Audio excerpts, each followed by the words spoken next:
दोस्तों, हाल ही में Chhattisgarh high court का एक जजमेंट आया है। इस जजमेंट ने चर्चा का माहौल बना दिया है और वापस से एक बात चल रही है कि क्या पति द्वारा पत्नी से बनाया गया जबरन शारीरिक संबंध अपराध की कोटि में आना चाहिए। क्या है ये जजमेंट, मैरिटल रेप के बारे में क्या प्रोविजन है, घटना क्या थी और छत्तीसगढ़ हाई कोर्ट के जजमेंट का क्या प्रभाव होगा। आइए इस पर बहुत डिटेल में चर्चा करते हैं। लास्ट तक जुड़े रहना इस लेक्चर से। मुद्दा थोड़ा संवेदनशील है, तो ध्यान से इसको समझिए। मैं कोशिश करूंगा कि मर्यादित शब्दों में, समय सीमा के भीतर, कम शब्दों में, कम समय में आपको जो है सही जानकारी, सटीक जानकारी पहुंचा सकूं। आइए शुरू करते हैं। तो 11 दिसंबर 2017 को बिलासपुर के सरकारी महारानी अस्पताल में एक अधेड़ महिला को भर्ती कराया गया। महिला के प्राइवेट पार्ट्स पर गंभीर चोटें थी और इसकी वजह से मामला जो है पुलिस तक पहुंचा। बोधघाट थाना जो जगदलपुर में आता है, उसकी पुलिस को जो है मामले की शिकायत की गई। महिला ने एग्जीक्यूटिव मजिस्ट्रेट को बताया कि उसके 40 वर्षीय पति ने उसकी मर्जी के बिना उसके साथ अननेचुरल सेक्स किया, जिससे वो बीमार हो गई। और उसके कुछ समय बाद ही, जब महिला ने यह बयान दिया 11 दिसंबर को, उसके कुछ समय बाद ही उसकी मौत हो गई। महिला के बयान पर पुलिस ने उसके पति के खिलाफ आईपीसी की धारा 304, 376 और 377 के तहत मामला दर्ज किया और उसे गिरफ्तार कर लिया। इससे पहले कि आगे बढ़े, मैं आपको बताऊं कि बीएनएस नया कानून लागू हो गया है आईपीसी की जगह, जो 1 जुलाई 2024 से लागू हुआ है।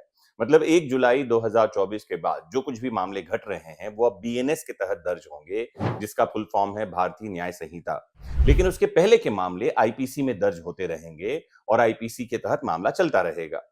तो ये मामला क्योंकि पुराना है, इसलिए आईपीसी में मामला दर्ज हुआ। मामले में जो धाराएं थी वो है धारा 304। इसका मतलब है कल्पेबल होमिसाइड, यानी आपराधिक मानव वध, किसी की हत्या करने के समान ही है, लेकिन इसमें मृत्युदंड की सजा नहीं होती। आपराधिक मानव वध और हत्या, कल्पेबल होमिसाइड और मर्डर में क्या डिफरेंस है, मैंने बहुत डिटेल में इसी चैनल में समझा रखा है। एक बार सर्च करके देखिए और डिटेल में समझिए।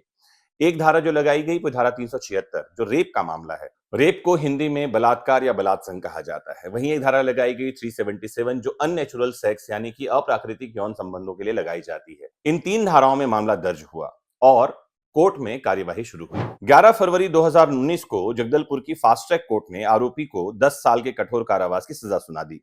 इसके बाद पति ने, जो कि स्वयं अपराधी हो चुका था क्योंकि उसके खिलाफ मामला दोष सिद्ध हुआ, उसको 10 साल की सजा हुई, उसने बिलासपुर हाईकोर्ट में इस दंड को चुनौती दी। पीड़ित महिला की मौत होने के बाद उसकी ओर से सरकारी वकील जो है, उन्होंने केस लड़ा। 10 फरवरी 2025 को छत्तीसगढ़ हाईकोर्ट के जस्टिस नरेंद्र कुमार व्यास साहब की सिंगल बेंच ने मामले पर फैसला करते हुए पति को रिहा कर दिया। पति को तीनों धाराओं में दोष मुक्ति मिली, क्योंकि कोर्ट का ऐसा कहना है कि अगर महिला की आयु 18 साल से ज्यादा है तो उसके साथ पति द्वारा किया गया यौन कृत्य अपराध की कोटि में नहीं आता।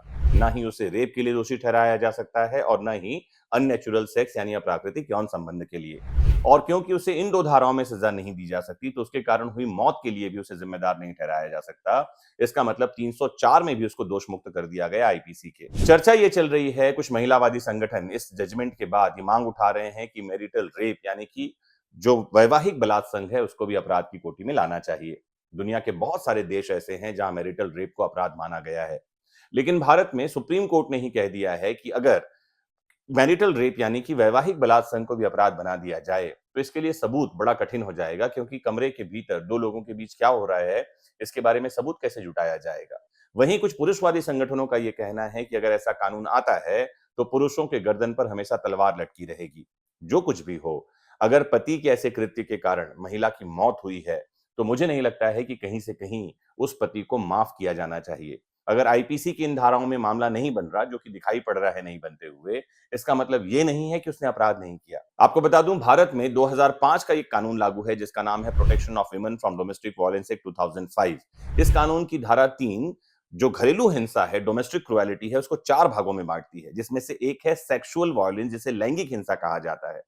तो पति द्वारा पत्नी के साथ उसकी इच्छा के विरुद्ध बनाया गया कोई भी शारीरिक संबंध या अपराध की कोटि में आता है।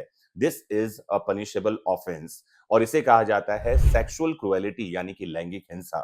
पुलिस वालों को यह बात नहीं पता होगी, इसीलिए इस धारा में मामला दर्ज नहीं किया गया, नहीं तो आरोपी का छूटना असंभव हो जाता। आपको क्या लगता है, मैरिटल रेप को अपराध की कोटि में लाना चाहिए क्या? या आपको क्या लगता है, क्या इस पुरुष, इस पति, इस व्यक्ति को छोड़ दिया जाना न्याय कहलाएगा? आप अपनी बातें ज़रूर कमेंट बॉक्स में जुड़कर बताइए। मर्यादित शब्दों में अपनी बातें रखना, क्योंकि हमारा उद्देश्य आप तक कानून की सटीक जानकारी पहुँचाना है।